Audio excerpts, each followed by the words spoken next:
Greetings, Algo artisans. Just a weekend update on some charts. I was unable to make a video yesterday, so we will do it today. We're going to look at Bitcoin, Ethereum, Solana, and some of the usual suspects, and we're going to get into the charts right now.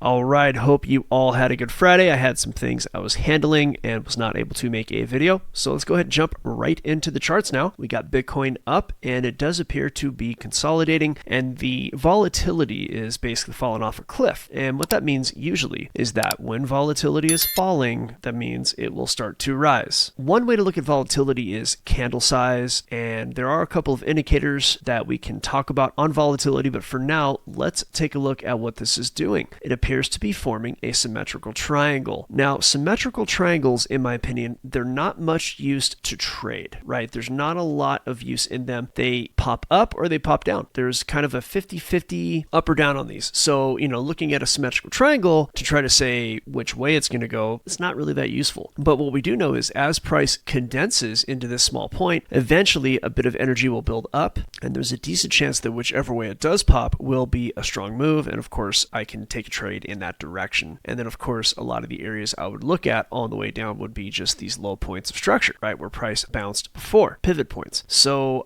to look now at the algos, let me take a brief quick look. And basically what we're seeing here is that high time frame, everything is bullish. That's the monthly. The weekly time frame, it does appear that things might want to take a break. In fact, that's what you're seeing right now is price taking a break from going up. But if things are bullish enough on the high time frame, a break just means a sideways move. It doesn't necessarily mean a retracement. So again, what we could see is a quick pull down to one of these levels that we talked about in the prior videos, or a move up. Let's go ahead and take a look at the liquidity nodes on the Kingfisher, and we can see where price might go based on that. Okay, so let's take a look here. We got some liquidity below and above, and that is what we've been seeing for the past few days, but it does appear that it's building. There's a fair amount of liquidity sitting really at 66,850, and it starts at 66, and it goes up until 67.1. So 66.6, scary number, all the way up to 67.1. And here's our 66.6 to 67.1. That is a good area where price will go if the short-term move is downwards, right? If the charts call for a move down, that is where that may go. There's a bit more liquidity to the upside, and that is just all piled up from about 68.7 all the way up to 70,600. So here is a box representing that area. This seems to me where price is more likely to go, at least to grab some of this. The peak of the liquidity in that box is sitting at 70,200. As price approaches that, chances are it'll be above the triangle. So we'll see how it goes. Like I say, even if it goes outside of the triangle, doesn't mean necessarily that it's going to make a strong move. This is just what it usually does. But what could really happen is that price could just stay in that box. Nothing is guaranteed in trading, but generally when you see these kind of triangles where price is starting to head towards a point, then that's an indication that price might make a strong move. But you know what could easily happen is price could pop out and then just start going in the range. That can happen too. So nothing's guaranteed, but what is high probability is that these yellow boxes that I've drawn here will probably see price go through those in the near term, because that's where the liquidity is. So for the moment, that's all I really got on Bitcoin. Not a lot of volatility, not a lot of price action. Ethereum we'll look at now, and I think it's going to look very similar.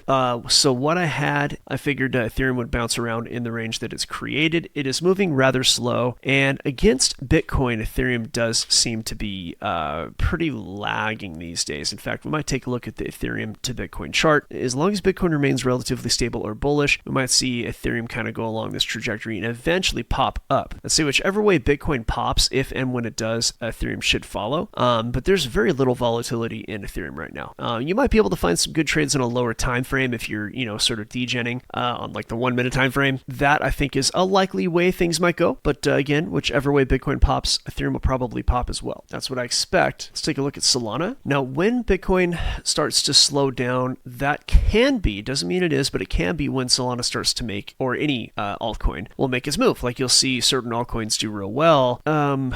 As long as the market is confident that Bitcoin is not going to like take a hard move down, especially, right? So if Bitcoin maybe just kind of comes out of that triangle and then acts pretty stable and doesn't go crazy and maybe stays in that range, the longer that goes on, the more confident confident the people will get into altcoins and we'll see price move. For the moment, though, it does appear that Solana is going to at least remain in this range. And if Bitcoin pops down, very good chance Solana will pop down and grab liquidity at this, 150 level. But for now, it does seem to hold above 165, 167. And then price will just kind of hang out and bounce around in there. That's what I expect. And, there's a decent chance that Bitcoin will continue to go sideways until the halving happens. The halving is just in 2 weeks. Whatever kind of excitement happens with Bitcoin might happen in the next 3 weeks, right? Right before or right after the halving. That's how it goes. So Solana. Let's look at AVAX. AVAX has been really strong. AVAX might be building a bit of a smaller range in between these two kind of consolidations. So we might actually see AVAX bounce around in this area where if one is trading lower time frame, they might be able to trade inside of that range and make some money. So here is the lower time frame, and you can see in the middle here, this is the range that it has created. So price is bouncing more or less obeying this range. We do have a deviation down here, but then of course the move back in was very strong. So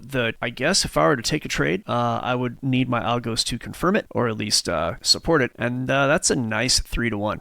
Not saying it would look exactly like that. And again, I would need the algorithms to go ahead and support a move like this, because what can happen is if AVAX is strong and bullish, what we are seeing is a consolidation below a resistance right here. So this whole area where price is kind of bouncing back and forth like this, it's right below a resistance. And so that's one pattern that we see is if price is ready to pop out and ready to move up, it will consolidate and coil up just below that resistance. So again, I would need my algorithms to be supporting a move back down before I took a dip, right? And it probably would look sort of like this. It would pop down below the local consolidation, maybe come up and grab some liquidity, and then I would take that trade and head down. That's typically how I would handle something like that. But you know what? One practice is to simply short the top of the range and long the bottom. Trading the tops and bottoms of ranges is generally profitable because you have really good risk to reward, and the winners are more often happening than the losers. The risk to reward makes up for the losses, usually. Perfect. So one last coin I'm going to take a look at has been a bit of a sleeper, and I think it is going to go somewhere. But Kaspa is one I think will do things. I think for now it's just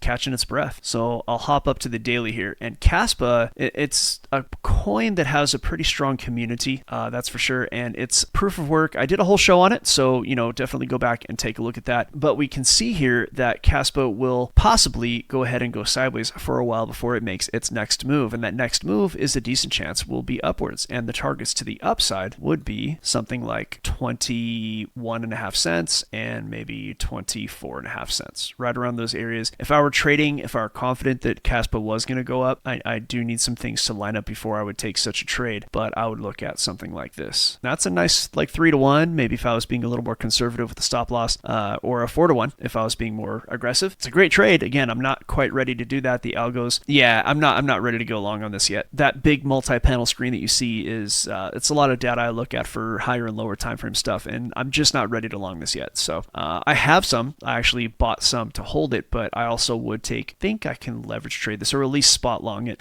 Just another option for me. So I'm not there yet though, not taking this trade, but it is one that is going to have my eye for the next 2 or 3 weeks. I hope this was helpful. Come on over to algofactory.tech where we can teach you how we develop our own, right? Our clients develop their own trading method, their own way of trading these coins. And whether you like to trade short term and possibly pull your money out every few hours, or maybe on a daily basis or on a weekly or monthly, whatever your kind of short, long-term plays are, we can help you develop a method that is scientifically tested to give you a statistical degree of probability of success. We love to see you over there, algofactory.tech. Don't forget, trade your job, upgrade your life. We'll see you on the next one.